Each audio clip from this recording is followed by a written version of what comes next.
this channel, I do my best to help you find your success. As I find mine, you should find yours. Build the right habits, do the right things, ignore the noises, build the character so that you can walk into the success that God designed for you. And I was chatting with a friend the other day and I realized, hey, let's flip the script and talk about why you won't be successful. This is not to tell you that you won't be successful, but it's just to highlight those things that are going to guarantee that you fail in life, or things that will guarantee that you don't succeed. Obviously, avoid these things, but I noticed this in her and me, and I was like, hey, I'm sure this will be helpful to you as well. So let's talk about why you won't succeed. Let's go.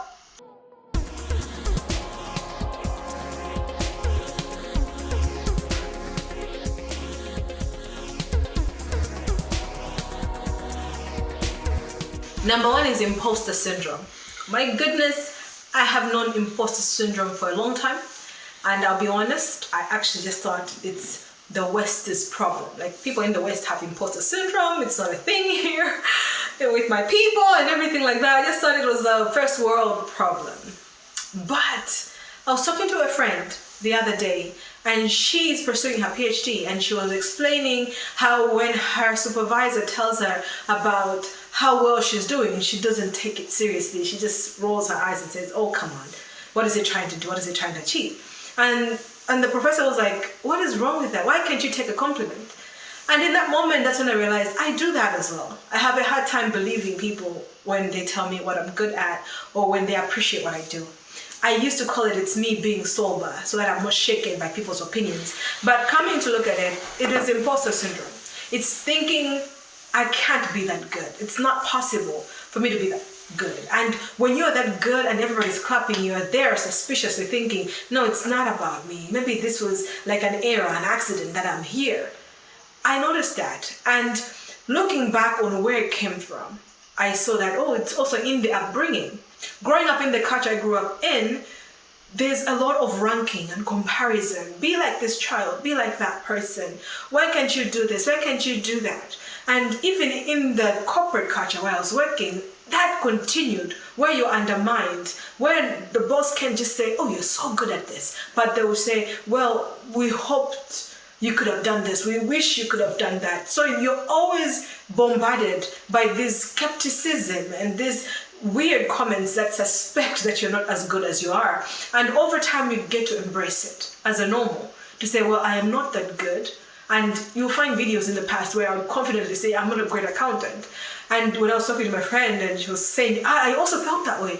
Why did she feel that way? Because over time it was emphasized that, okay, you could have tried better, you could have done more, you could have done more.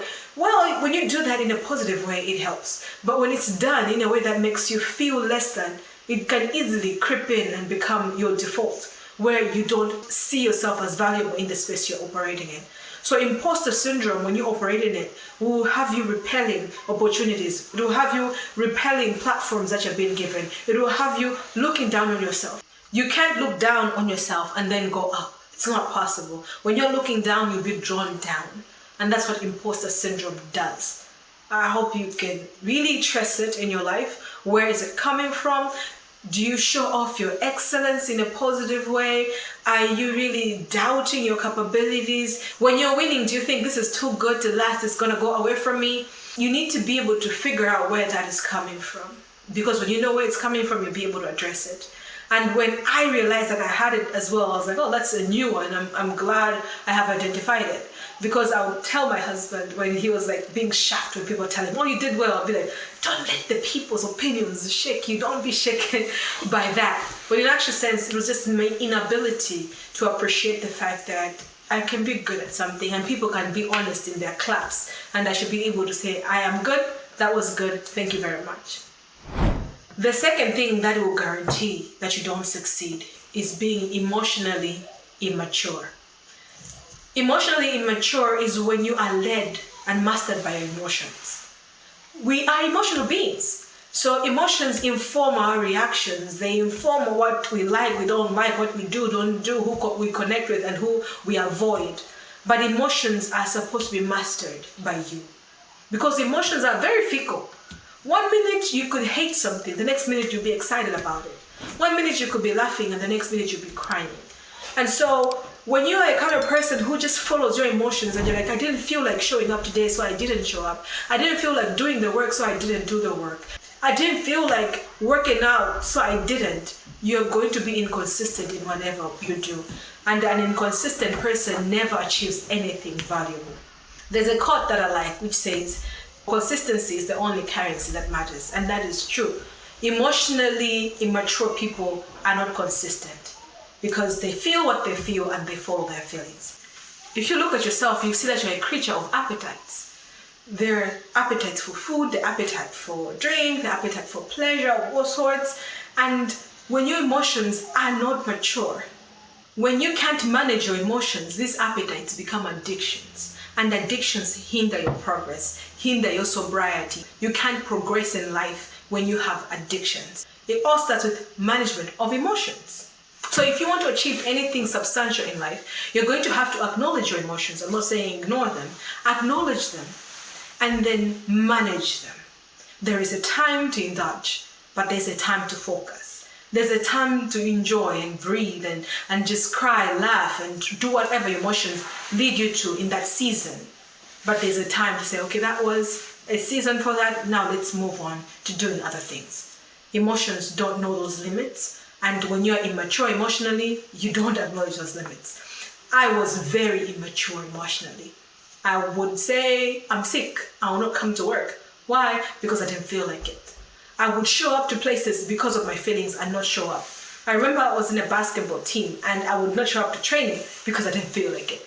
It made me a liar because I'd have to lie about why I'm not showing up and stuff like that. So you see as well, being emotionally immature brought in other vices like lying, being dishonest because you're trying to cover up for your immaturity or the thing that you failed the time you were giving that excuse, or when you're making that commitment, now you have to back out from it.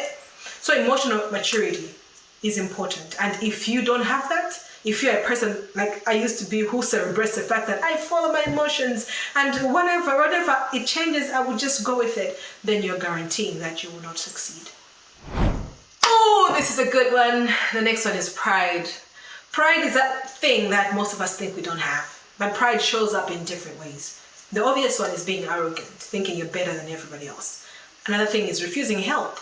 When you think, I'll just do it myself, I don't need your help. And you could have your excuses. I don't want to bother you. I don't want to infringe on your freedom. I don't want whatever. But the reason is you're refusing to get help because you think you should do it by yourself. Pride shows up in various ways. Ultimately, you need to be a person who can be teachable, a person who can receive other people's opinions over yours, a person who can elevate other people over yourself, a person who can give and receive help. That is humility. Humility allows you to listen. Humility allows you to learn from other people. Humility allows you to partner with God because God himself says, if you're proud, I will resist you. He says, he resists the proud and gives grace to the humble. And spiritually, that is important. You don't want God himself opposing you just because you're proud. So you have to assess your life and track down pride. Where is it existing in your life? You could be very humble at work, but very proud at home. You could be humble in your business, but very proud in ministry. So be able to track it, follow it, and don't look down on people. Don't think too highly of yourself. And that is going to bring humility that allows you to really connect with the right people and progress through life. Because nobody really likes to work with people who are proud. It's just not cool to work with people who are very proud. So pride will hinder the help that you need from other people. It will hinder the support system that you need for your success. So if you want to guarantee that you won't succeed, then be proud. The next thing is unproductive. Unproductive is just not being able to put your resources and time to the best use possible. Well, this is so easy to do, especially when you look at day-to-day management of time. It's easy for you to say, oh, I'll just be on TikTok right now. Oh, I'll just scroll, I'll just chat, I'll just do whatever. And you find that in that day, your productive hours are just 2, maybe 4 only. The rest of the time, you're just playing around. You can forgive a day. But the thing is, we are creatures of habit. Whatever you start doing today and you do it again tomorrow and the next day, it becomes habitual. And with your habits, they'll draw you to a place where you don't want to go. You might say, okay, I just wanted to play around on TikTok for 10 minutes every day, but now I'm there 1 hour every day and I can't stop. What has that been? That's become a habit. And the habit is holding on to you. Habits are easy to build, but so hard to break. And you don't want that to happen. So think about your life and what you want to achieve.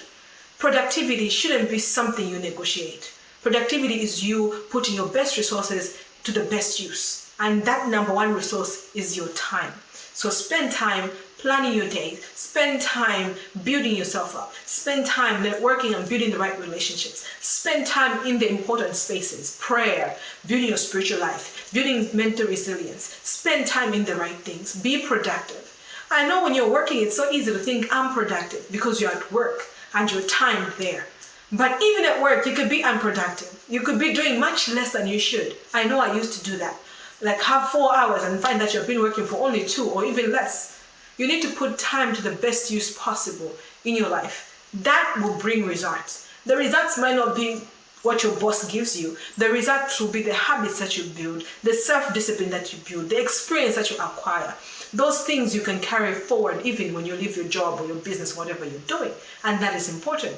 So just being a person who wants to be productive doesn't mean you won't have fun, doesn't mean you won't relax, but it just means that when you say, I am here doing this, you are there doing that and not another thing. And that is a very valuable habit to build. The last thing you must do to guarantee that you don't succeed in life is have no center, have no faith. What this does is that it makes your life very ungrounded. What that means is that every shake and wind and blowing and catastrophe and issue in life affects you in a big way. So the economy changes, you are affected. When somebody says something, you are affected. Why? You have no center. This is a faith factor. It's spiritual. And I believe that life is more spiritual than it is physical. When you are spiritual and you're centered in your spiritual life, you tend to be above the winds and waves of life. So people can say whatever they want to say. It might hurt, but then your spiritual life, your connection to God encourages you. You might feel lonely and afraid, but that faith encourages you to move forward. Faith is a foundation on which you can build. When you don't have it, then you will not be centered.